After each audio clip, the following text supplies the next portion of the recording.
गाजियाबाद में एक गुंडे से परेशान लड़की ने पुलिस से लगाई गुहार, तो पुलिस ने कहा उससे शादी कर लो, मुश्किल हो जाएगी आसान। दिल्ली में एक शादीशुदा महिला की उसके प्रेमी ने ली जान, गहने लूटकर हुआ फरार। मुजफ्फरनगर में लूट के पैसों की बंदरबाट में जमकर चली गोलियां, 3 का कत्ल।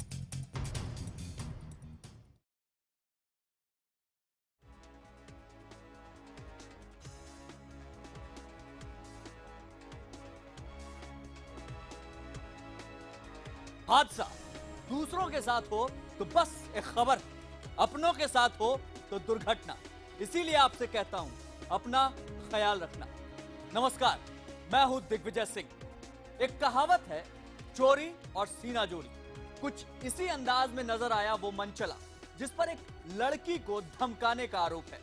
उसने पहले तो लड़की को धमकाया कि वो शादी के लिए हामी भर दे, नहीं तो जान से मार देगा।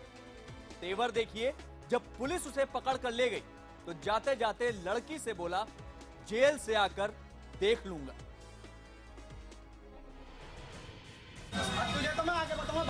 पुलिस की गिरफ्त में आए इस गुंडे का अंदाज देखकर आप दंग रह जाएंगे। एक लड़की को परेशान करने, उस पर चाकू से हमला करने के आरोपी की हेकड़ी थाने में भी कम नहीं हुई। जरा सुनिए, पुलिस वालों की मौजूदगी में पीड़ित लड़की को देखकर कैसे धमकी दे रहा है ये गुंडा।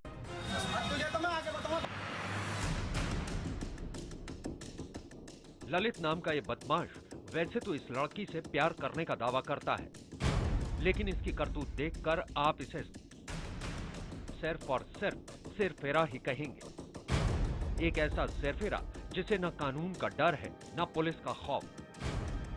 इस मंचले के बारे में कुछ और बताने से पहले आपको सुनाते हैं पीड़ित लड़की का बयान। इस बयान को सुनकर आप खुद अंदाजा लगाइए कि कैसे इसने इस लड़की की जिंदगी को नर्क बना दिया था। सर हाँ, मुझे घर से निकलने पे भी डर लग रहा है क्योंकि मुझे बहुत परेशान करता है। ललित है उसका नाम। उसने ही मेरे सर कुछ नहीं है, वो आवारा है, मुझसे शादी करना चाहता है। मेरे अंदर उसने इतना खौफ बैठा रखा है, हर वक्त हथियार ले घूमता है। मैं ऑफिस में काम करती हूँ, वहाँ पे भी वो मुझे परेशान करता है कि तू यहाँ पे आ जा, मैं तुझे मार दूंगा जान से, या तो तू मुझसे शादी करेगी या मैं तुझे जान से मार दूंगा। और मैं उसके चक्कर में सर इतनी डरी हुई कि मैं कहीं बाहर भी नहीं जा सकती। इस बयान को सुनकर ये समझना मुश्किल नहीं कि ललित सड़कों पर घूमने वाले उन मंचलों में से एक है जिनकी वजह से लड़कियां घर से बाहर निकलने से खौफ खाती हैं। पीड़ित लड़की के मुताबिक ललित उस पर शादी करने के लिए जबरदस्ती दबाव बना रहा था। मना करने पर उसने फोन पर लड़की को धमकी देना शुरू कर दिया। और तो और ललित पीड़ित लड़की का उसके ऑफिस तक पीछा करने लगा। लड़की जहां भी जाती ये बदमाश उसके पीछे लग जाता। और एक दिन ऑफिस से घर लौटते वक्त लड़की पर ललित ने चाकू से हमला कर दिया। बचाव में लड़की ने अपना हाथ आगे किया और उसके हाथ की नस कट गई। पीड़ित की इस दास्तान सुनने के बाद आपके मन में ये ख्याल आ रहा होगा कि आखिर लड़की ने पुलिस में शिकायत क्यों नहीं की। तो सुनिए, गाजियाबाद पुलिस में शिकायत करने पर पीड़ित को सलाह दी गई कि वो लड़के से शादी कर ले तो उसकी समस्या खत्म हो जाएगी। पुलिस कुछ नहीं सुनवाई करती है। पुलिस सिर्फ ये कहती है कि ठीक है, लड़के लड़के की शादी कर दो। वो पैसे दे देते हैं, उन्हें छोड़ देती है, पैसे देके उन्हें छोड़ देती है, कुछ नहीं करती। और हमें यहाँ पे धमका दी है। मैं अकेली लड़की हूँ। यकीन करना मुश्किल है कि मंचले से परेशान लड़की को पुलिस एक गुंडे से शादी करने की सलाह दे रही है। हैरानी की बात है कि पुलिस वही करने को कह रही है जो आरोपी चाहता है। हाँ, उसने कहा था कि मैं तेरी स्थिति ऐसी बना दूंगा या तो तेरी इज्जत खराब कर दूंगा, तुझे उठा के ले जाऊंगा। मेरे भाई ने फ्लैट ले रखा है, वहाँ पे तुझे ले जाऊंगा, फिर तेरे साथ ऐसा कुछ कर दूंगा कि तेरे घर वालों को शादी मेरे से ही करनी पड़ेगी। पीड़ित लड़की और उसके परिवार ने जब इस मामले को मीडिया के सामने उठाया तो मोदीनगर थाना इलाके की पुलिस नींद से जाग उठी। पुलिस के आला अधिकारियों को जब खबर लगी तो उन्होंने अपने मातहतों की क्लास लगा दी। ये मामला आपने मुझे क्यों नहीं बताया? ये मामला में इनसे पूछो, सामने बैठे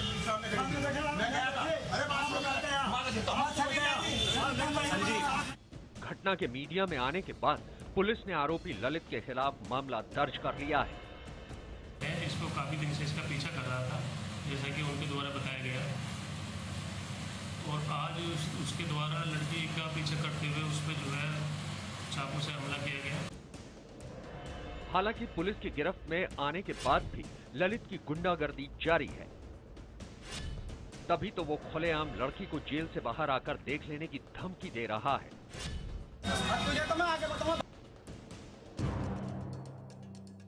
पुलिस ने भरोसा दिलाया है कि वो आरोपी को कड़ी से कड़ी सजा दिलाएगी। लेकिन उन पुलिस वालों का क्या, जिन्होंने पीड़ित लड़की की मदद करने के बजाय आरोपी से शादी करने की नसीहत दे डाली? क्या ऐसे पुलिस वालों के रहते हमारी बेटियां महफूज रह पाएंगी? Bureau report, IBN 7। ना चोरी ना डकैती, फिर भी चली गोलियां। ना पुरानी रंजिश और ना गुस्से का कहर, फिर भी छलनी हो गए 5 जिंदा जिस्म। वहां लूट भी नहीं हुई, लेकिन एक लूट से उसका डायरेक्ट कनेक्शन जरूर था। ये बातें सुनकर आप हैरान हो रहे होंगे, लेकिन पश्चिमी यूपी के मुजफ्फरनगर में ऐसा ही हुआ। लूट के पैसों की बंदरबाट में वहां लुटेरों के बीच ही जंग छिड़ गई।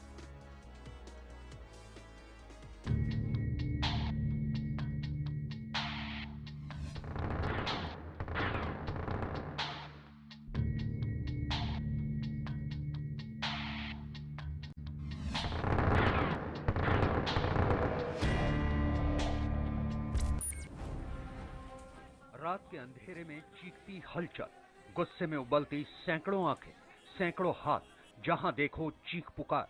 गोलियों की गूंज से दहला ये इलाका नाराज है, बेहद नाराज। और ये गुस्सा किस कदर खौफनाक है, उसकी गवाह हैं ये तस्वीरें। देखिए, कई थानों की पुलिस का जमावड़ा। गुस्साई भीड़ को काबू में करते कहीं दरोगा साहब दिखे, तो कहीं भीड़ को इकट्ठा होने से रोकते सिपाही। खुद जिले के SSP खतरे को भांप चुके थे, कुछ भी हो सकता था, लिहाजा उन्होंने भी सर पर हेलमेट डाल लेना बेहतर समझा। मामला जितना खौफनाक था, उससे कहीं बड़ा था मामले का रहस्य। वो रहस्य भी खोलेंगे, लेकिन पहले शहर के सबसे बड़े अधिकारी की बात सुन लीजिए। में अभी इस होटल के मालिक के द्वारा यहाँ होटल पर इनके कुछ लोग आए हुए थे जो इनके पुराने जानने वाले थे, और उसको लेकर के यहाँ पर तत्काल उनके द्वारा फायरिंग की गई क्लोज रेंज से, जिसमें कि 4 लोगों को चोटें आई हैं और एक और आदमी घायल है। कुल 5 लोगों को अभी तक की जानकारी में चोटें आई हैं। इन लोगों को यहाँ से रेफर कर दिया गया है। 3 लोगों की स्थिति खराब है। चलिए आपको खौफनाक वारदात की वजह बताते हैं। चारों तरफ बिखरा ये सामान एक होटल का है। ये होटल वसीम और रशीद के परिवार का था। बताया जा रहा है कि रशीद दुकान लगाए बैठा था, तभी हाजी असलम नाम का शख्स अपने भाइयों समेत यहाँ आ पहुंचा। दोनों पहले से एक दूसरे से परिचित थे। कुछ देर चली बातचीत तकरार में तब्दील हो गई। बात इतनी बढ़ी कि कुछ ही देर में दूसरे पक्ष ने पिस्तौल निकाल ली और हाजी असलम और उनके भाइयों पर गोलियों की बौछार कर दी। तो इस पर जब विवाद शुरू हुआ तो उसी समय उसने हाजी, ये जो रशीद और वसीम का परिवार है, इसने इन पर फायरिंग कर दी। ये 32 बोर से फायरिंग हुई है। जो यहाँ पर खोखे मिले हैं 32 बोर की मिली है, और भी खोखा हम लोग देख रहे हैं, कहीं 315 या अन्य की नहीं हो। चंद मिनटों में ही जमीन खून से लाल और कई जिस्म मौत की गोलियों से छलनी हो गए।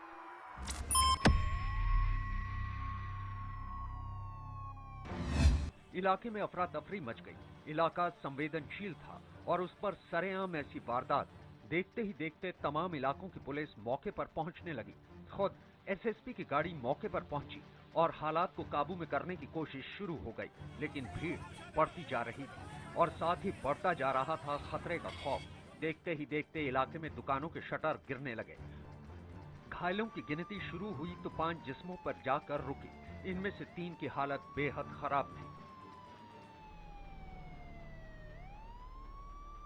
और इसमें से इनके परिवार के सभी जो भाई थे, ये लोग साथ में ही आए थे, तो इनके परिवार के ही लोग थे। इन लोगों पर फायरिंग हुई, जिसमें कि 2 की हालत ठीक है, और अस्पताल से जब इनको मेरठ रेफर किया गया तो मेरठ जाते हुए 3 लोगों की मौत हो गई है।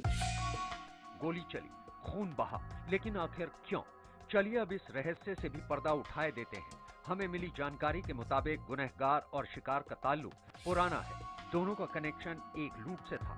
सही सुना आपने, यानी अभी जो शिकार हुए वो खुद शिकारी रह चुके हैं। दरअसल करीब 1.5 साल पहले अख्तर और वसीम पक्ष के कुछ लोगों ने बिजनौर में एक लूट की वारदात को अंजाम दिया था और इस मामले में उन्हें जेल भी जाना पड़ा था। हाँ, ये लोग 1.5 साल पहले एक लूट हुई थी। उस लूट में जो अख्तर था और ये जो दूसरा पक्ष जो है वसीम का, ये लोग उसमें जेल गए थे और जेल से अभी ये लोग बाहर आए थे। लूट यहाँ के पूर्व मंत्री रहे थे स्वर्गीय चितरंजन स्वरूप साहब, उनके फार्म हाउस में। बताया जा रहा है कि पैसों की बंदरबांट में कुछ पैसे दूसरे पक्ष को कम मिले थे, जिसके तकाजे को लेकर दोनों पक्ष आपस में भिड़ गए। बात आगे बढ़ी तो वसीम और रशीद ने असलम और उसके भाइयों पर गोलियां चला दी। हमले में 3 लोगों की मौत हो गई। हालांकि असलम परिवार का कहना है कि उनका रशीद पर 80,000 बकाया था, जिसे मांगने वो रशीद के यहाँ गए थे। आला अधिकारी फिलहाल इस मामले पर तहकीकात के बाद कुछ कहने की बात कर रहे हैं। अब ये इन्वेस्टिगेशन का विषय है, इस पर अभी हम कोई टिप्पणी नहीं कर सकते हैं, लेकिन उनके भाई हाजी असलम ने बताया कि 80,000 रुपये को लेकर के इनका कोई पैसा बकाया था, जो उन्होंने बताया, उसके लिए वो यहाँ पर आए। मामला लूट की रकम के बंटवारे का था या महज उधारी का, ये तो तफ्तीश के तार जुड़ने के बाद ही साफ हो पाएगा। बहरहाल सच कुछ भी हो, लेकिन 3 लोगों ने जान गंवा दी और इलाका दहशत ज़दा है। Bureau report, IBN 7। दिल्ली की वो महिला अपनी शादीशुदा जिंदगी से बेहद नाखुश थी। उसने अपनी खुशी के लिए एक ऐसे इंसान को जरिया बनाया जो उसे हसीन सपने दिखाता था। लेकिन एक दिन वही शख्स महिला को मौत के घाट उतारकर उसके सारे गहने लेकर फरार हो गया। पुलिस ने उसे गिरफ्तार तो कर लिया, लेकिन यह खबर हर उस इंसान के लिए एक सबक बन गई जो आसानी से किसी पर भरोसा कर लेता है। इसीलिए मैं आपसे कहता हूं, अपना ख्याल रखना। तुम्हारे लिए मैंने अपने पति को धोखा दिया, मैंने अपने परिवार से भी दगा किया। तुम्हें मुझसे शादी करनी ही होगी। रोमांस तक तो ठीक है, लेकिन मैं तुमसे शादी नहीं कर सकता। अगर तुमने मुझसे शादी नहीं की तो ठीक नहीं होगा। पुलिस की गिरफ्त में खड़े अजय हुड्डा ने सपना नाम की इस महिला को मौत के घाट उतारने में कोई हिचक नहीं दिखाई। वजह सिर्फ इतनी थी कि सपना बार बार उससे शादी करने की जिद करती थी। 23 साल की सपना ने कभी सोचा भी नहीं था कि शादीशुदा होने के बावजूद जिस शख्स के साथ वो नाजायज रिश्ता रख रही है, एक दिन वही उसकी मौत बन जाएगा। लेकिन सपना की मौत की वजह सिर्फ इतनी ही नहीं है, इस तस्वीर का दूसरा पहलू भी है। पुलिस के सील लगे इन डिब्बों में बंद हैं लाखों के जेवर। ये जेवर सपना के हैं। पुलिस के मुताबिक जब आरोपी अजय हुड्डा को गिरफ्तार किया गया तो उसकी कार से ये सारे गहने बरामद हुए। दरअसल सपना जिस शख्स को अपना समझकर अपनी शादीशुदा जिंदगी को ठोकर मारने वाली थी, उस शख्स को ना तो सपना से मोहब्बत थी, ना ही कोई परवाह। उसे तो चाहिए थी सिर्फ दौलत, और इसी दौलत की खातिर उसने गला दबाकर सपना को मौत के घाट उतार दिया। घर में सपना की लाश मिलने के बाद पुलिस ने सबसे पहले अजय की ही तलाश शुरू की और आखिरकार भागते वक्त उसे बीच सड़क पर पुलिस ने धर दबोचा। सपना ने खुशियों की तलाश में अजय हुड्डा जैसे इंसान पर भरोसा किया, लेकिन उसे इस नाजायज संबंध की कीमत जान देकर चुकानी पड़ी। अनिल अत्री, दिल्ली, IBN 7। जुर्म और अपराध के खिलाफ हमारी ये मुहिम जारी रहेगी, लेकिन आप अपना ख्याल रखना।